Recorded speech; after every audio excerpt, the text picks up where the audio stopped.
Un fauteuil pour deux candidates à droite. Christelle Favetta-Sieyès, candidate UDI républicain, et Alexandra Turnard pour les Républicains. Oui mais voilà, l'une des deux n'a pas l'investiture officielle de l'entente droite et centre. Alors forcément, la tension est palpable.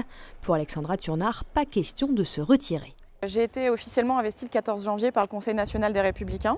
Cette investiture ne peut pas m'être retirée en l'état juridiquement, donc je poursuis ma candidature comme je le fais déjà depuis plusieurs semaines. Chacune fait son chemin maintenant, il faut considérer que le premier tour des législatives nous servira de primaire.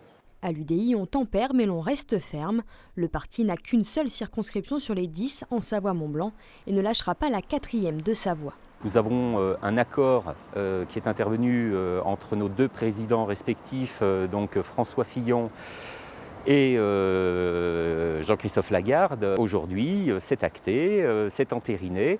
Donc, et comme l'a fait Christelle Favetta, moi j'appelle solennellement Alexandra Turnard à revenir à de meilleurs sentiments, si je peux dire ça ainsi. Et voilà, nous lui tendons la main.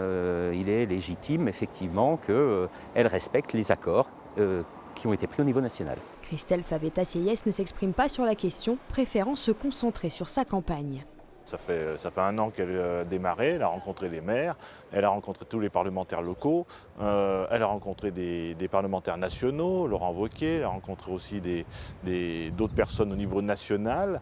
Donc la campagne était lancée depuis longtemps, elle continue à le faire en espérant que vienne à raison ce que Michel Dantin et Alexandra Turnard veulent malheureusement. On l'a donc compris, les Républicains n'entendent pas laisser la place aux centristes.